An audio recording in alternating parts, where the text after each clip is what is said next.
নমস্কার বন্ধুরা, Bhadreswar study centre চ্যানেলে তোমাদের স্বাগতম।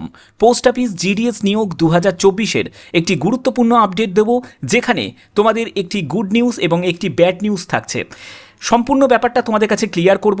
এই যে নিয়োগের ব্যাপারে যারা যারা ওয়েট করছো সেকেন্ড লিস্টের জন্য, প্রত্যেকের জন্য খুবই গুরুত্বপূর্ণ আপডেট এই ভিডিওতে থাকছে, যেখানে 60% নম্বর অথবা 70% নম্বরের প্রার্থীদের কিন্তু সিলেকশন হওয়ার একটা চান্স কিন্তু আছে। এটা কেন বলছি, সম্পূর্ণ ভিডিওটাকে দেখলেই তোমরা বুঝতে পারবে। আর একটা কথা বলে রাখি, তোমরা যারা যারা জিডিএসের জন্য যারা যারা অ্যাপ্লাই করেছো তারা অবশ্যই কিন্তু তোমরা কোন ডিভিশনে অ্যাপ্লাই করেছো তোমরা সেটা উল্লেখ করবে, এবং মাধ্যমিকে তোমাদের কত পার্সেন্ট নাম্বার আছে সেটাও কিন্তু উল্লেখ করবে। তো চলো মূল ভিডিওতে চলে যাচ্ছি। তো বন্ধুরা, আমি স্লাইডটা ওপেন করে নিয়েছি। মূল ভিডিওতে যাওয়ার আগে তোমাদের কিছু ইম্পর্টেন্ট প্রশ্নের উত্তর আমি দিয়ে দিই, কারণ অনেকেই তোমরা কমেন্ট করছো যে স্যার অ্যাডিশনাল ডকুমেন্টসের ক্ষেত্রে আপনি যেটা বলছেন যে পুলিশ ভেরিফিকেশান সার্টিফিকেট লাগবে, সেটা তো কখনোই কোনো জায়গায় বলছে না যে পুলিশ ভেরিফিকেশান সার্টিফিকেট লাগবে। এই জায়গাটা আমি ক্লিয়ার করছি। দেখো, প্রথম কথা হচ্ছে তোমরা ভিডিও যেটা পুরো দেখো না, সবথেকে বড় যে গণ্ডগোলের জায়গাটা এটাই। কারণ আমি কিন্তু এটা মেনশন করেছি, দেখো যেটা বলা আছে police verification certificate after DV. তোমরা ডকুমেন্ট ভেরিফিকেশানের জায়গাটা একবার দেখে নিতে পারো। আমি যে ভিডিওটা দিয়েছি সেখানে কিন্তু সম্পূর্ণ আমি এটাই বলেছি যে আফটার ডিভিতে কিন্তু এটা লাগবে। অর্থাৎ তোমরা যখন ফাইনাল সিলেকশনের দোরগোড়ায় যখন পৌঁছে যাবে তখন কিন্তু তোমাদের পুলিশ ভেরিফিকেশান সার্টিফিকেট লাগবে। এটা কিন্তু এখন লাগবে না। আফটার ডিভি মানে এখন লাগবে কিন্তু নয়, ডিভির পরে লাগবে। ঠিক আছে, এটা কিন্তু আমি সুন্দর করে মেনশন করে দিয়েছি। তারপরেও কেন তোমরা বলছো বা কেন তোমরা কমেন্ট করছো এটা আমার মাথায় ঢুকছে না। ঠিক আছে, অর্ধেক ভিডিও দেখলেই কিন্তু এই সবগুলোই কিন্তু তোমরা স্কিপ করে যাবে এবং উল্টোপাল্টা কমেন্ট করবে। তো সেটার জন্য আমি বলি পুরো ভিডিওটা দেখবে, জেনুইন ইনফরমেশন তোমরা কিন্তু এই চ্যানেলের মাধ্যমেই কিন্তু তোমরা পাবে। আর একটা তোমাদের বলে রাখি, রেসিডেন্সিয়াল সার্টিফিকেট তোমরা কোথায় পাবে? রেসিডেন্সিয়াল সার্টিফিকেট তোমরা কিন্তু কোনো পঞ্চায়েত প্রধানের কাছ থেকে পেয়ে যাবে, কোনো কাউন্সিলরের কাছ থেকে পেয়ে যাবে, এসডিও বিডিও যে কোনো অফিস থেকে কিন্তু তোমরা একটা রেসিডেন্সিয়াল সার্টিফিকেট কিন্তু পেয়ে যাবে। ঠিক আছে, আধার কার্ড ভোটার কার্ডের ব্যাপারটাও তোমাদের কাছে ক্লিয়ার করে দিই। যাদের আধার কার্ড নেই তারা কিন্তু ভোটার কার্ড দিয়েও কিন্তু ডিভির জন্য উপস্থিত হতে পারে, বা আধার কার্ড ভোটার কার্ড যদি দুটোই থাকে দুটোই কিন্তু সঙ্গে তোমরা নিয়ে যাবে।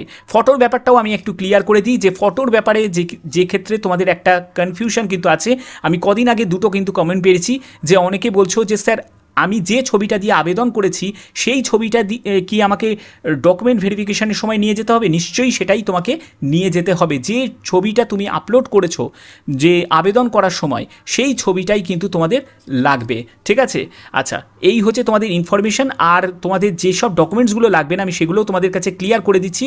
প্যান কার্ডের কোনো প্রয়োজন নেই। যারা যারা বলছে প্যান কার্ড লাগবে, একদমই নয়, প্যান কার্ড লাগবে না, ড্রাইভিং লাইসেন্স লাগবে না, কোনো কম্পিউটারের সার্টিফিকেটও কিন্তু লাগবে না। ঠিক আছে, তো চলো এবার দেখো তোমাদের মেন যে বিষয়বস্তুতে চলে এসেছি। তো দেখো এখানে কি বলা হচ্ছে, সেটা হচ্ছে তোমাদের রেজাল্ট যে ডিক্লেয়ার হয়েছে 19শে আগস্ট 2024, তোমাদের ফার্স্ট মেরিট লিস্ট প্রকাশিত হয়েছে এইসব স্টেটগুলো মানে অন্ধ্রপ্রদেশ, আসাম, দিল্লি, গুজরাট, ওড়িশা, পাঞ্জাব, কর্ণাটকা, কেরালা, মহারাষ্ট্র, তারপরে হচ্ছে তামিলনাড়ু, তেলেঙ্গানা, ওয়েস্ট বেঙ্গল। ঠিক আছে, এবং তোমাদের এই সব স্টেটের জন্য তোমাদের ডিভির ডেটটা কবে রাখা হয়েছে? 3রা সেপ্টেম্বর 2024।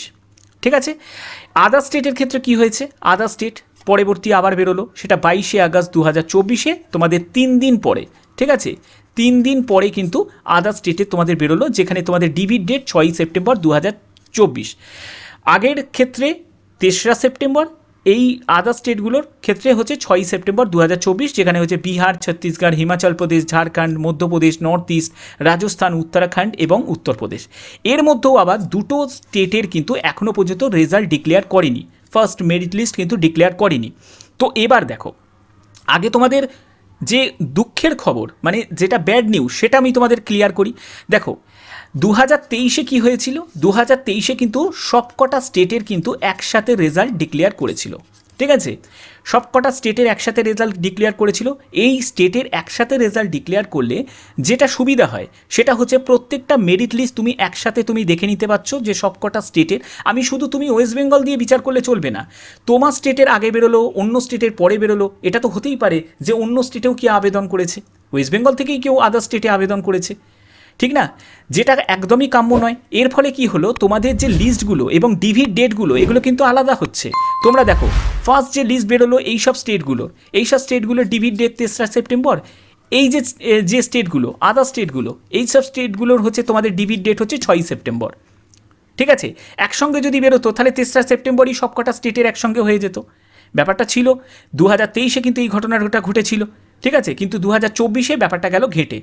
এবার দেখো এই যে স্টেটগুলো, যে হরিয়ানা, জম্মু কাশ্মীর, এগুলোর জন্য আবার একটা আলাদা তোমাদের ডিবির ডেট দেবে, ঠিক আছে, আলাদা একটা ডিবির তোমাদের ডেট দেবে, ঠিক আছে। তো এই হচ্ছে তোমাদের ব্যাড নিউজ, এবং এর ফলে কি হবে, এর ফলে ডিভির যে ডেটগুলো এগুলো কিন্তু এক্সটেন্ড হবে, এবং তোমাদের লিস্ট বেরোতেও কিন্তু দেরি হওয়ার সম্ভাবনা কিন্তু থাকবে। এবং বেরোলেও যে স্টেটগুলোর তোমাদের ফার্স্টে যাদের বেরিয়েছে তাদের ফার্স্টে বেরোবে, তারপরে 2 দিন 3 দিন পরে আদার স্টেটের বেরোবে, তারপরে আবার তার 2 দিন কি 3 দিন পরে বা 5 দিন পরে তোমাদের এই সব যে 2টো স্টেট বাকি আছে সেই 2টো স্টেটের বেরোবে, ঠিক আছে। এর ফলে একটা ডিলে প্রসেস কিন্তু হয়ে গেল। ব্যাপারটা ক্লিয়ার? আচ্ছা, এবার দেখো তোমাদের যে জিডিএস রিক্রুটমেন্ট 2024-এ যে টোটাল পোস্ট এবং তোমাদের 62 লাখের মতো কিন্তু অনলাইন আবেদন করেছে। এবার এই 62 লাখ দেখে ভয় পেলে কিন্তু চলবে না, কারণ এর মধ্যে ঢুকে আছে প্রচুর ফেক ক্যান্ডিডেট, প্রচুর কিন্তু ডিভির জন্য উপস্থিত হবে না এরকমও অনেক ক্যান্ডিডেট কিন্তু আছে। আবেদন অনেকে করে কিন্তু অনেকেই আছে যারা ডিভির জন্য উপস্থিত হয় না। কেন হয় না? তার একটাই কারণ বেতন লেভেল যথেষ্ট পরিমাণে কম, 12,000 10,000 টাকা বেতনে তারা এই কাজ করতে চায় না। আবেদনটা করে দেয় যে তাদের নাম এসছে সেটা দেখেই সে খুশি, কিন্তু সে হয়তো ভালো একটা কোনো জায়গায় চাকরি পেয়ে গেছে বা ভালো একটা কোনো প্রস্তুতি নিচ্ছে যে আমি এই কাজ করতে চাই না। ওকে, ব্যাপারটা হচ্ছে এটাই, এটা অনেক ক্যান্ডিডেটের হয়, তার জন্যই কিন্তু এতগুলো লিস্ট বেরোয়। না হলে কিন্তু এই 6টা মতো লিস্ট কিন্তু প্রকাশিত হতো না, ঠিক আছে, যেটা 2023-এ হয়েছে, 2024-এও কিন্তু তোমাদের এরকমই লিস্ট কিন্তু আসবে। ঠিক কারণে তোমাদের বলছি, ফার্স্ট লিস্ট দেখে কিন্তু তোমাদের শুধু এইটা বিচার করলে চলবে না যে কাট আপ প্রচুর হাই, আমাদের চান্স হবে না। এইটা মাথায় রাখবে যে ফার্স্ট লিস্টে যাদের নাম আছে বা যাদের লিস্টে তোমরা রেজিস্ট্রেশন নাম্বার তোমরা দেখতে পাচ্ছ, তারা কিন্তু ফেক ক্যান্ডিডেটও কিন্তু হতে পারে, ঠিক আছে, তারা কিন্তু ফেক ক্যান্ডিডেট হতে পারে। তারা 100% নাম্বার বসিয়েছে, কেউ 98%, কেউ 99% এরকম বসিয়েছে। যারা জেনুইন হবে তারা ডিবিতে যাবে, যারা জেনুইন হবে না তারা নিশ্চয়ই ডিবিতে যাবে না, কারণ তারা জানে যে ডিবির সময় কিন্তু ডকুমেন্ট ভেরিফিকেশান হবে, সেই সময় আমরা ধরা পড়ে যেতে পারি। এবার ডিভির ক্ষেত্রে যারা জেনুইন ক্যান্ডিডেট তাদের কিন্তু সিলেকশানে কিন্তু অনেকটা চান্স হয়ে যাবে। যদি এই সব ফেক ক্যান্ডিডেটগুলো যদি বাদ পড়ে যায়, লিস্ট থেকে যদি তারা বাদ পড়ে যায়, তাহলে তোমাদের যখন তোমাদের সেকেন্ড লিস্ট প্রকাশিত হবে সেখানে কিন্তু নাম্বার অনেকটা কিন্তু, যত ক্যান্ডিডেট ফেক বা মানে কি বলবো জেনুইন নয় এইসব ক্যান্ডিডেট যত ধরা পড়বে, তত কিন্তু সেকেন্ড লিস্টের কাট অফ নিচের দিকে নামতে বাধ্য।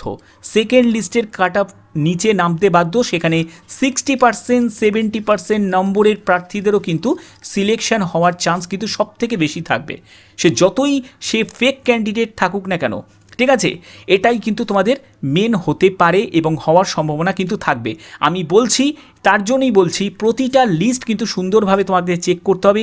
সেকেন্ড লিস্টে যদি না হয় তাহলে থার্ড লিস্ট দেখবে, থার্ড না হলে ফোর্থ না হলে ফিফথ, তারপরে সিক্সথ, এরকম করে কিন্তু প্রত্যেকটা লিস্ট তোমাকে সুন্দরভাবে চেক করতে হবে এবং ধৈর্য আকারে সেটাকে তার জন্য অপেক্ষা করতে হবে। ওকে, যারা যে পার্সেন্টেজ তোমরা এখানে যে নাম্বারটা তোমরা দেখতে পাচ্ছ, সেখান থেকে 2 থেকে 3% নাম্বার তোমরা ডিক্রিজ করে দেবে, ডাউন করে দেবে, করে দিয়ে যদি তোমার সেই নাম্বারের মধ্যে যদি তোমার নাম্বার যদি হয়, তাহলে অবশ্যই কিন্তু তোমাদের চান্স কিন্তু সেকেন্ড ডিবিতে আছে।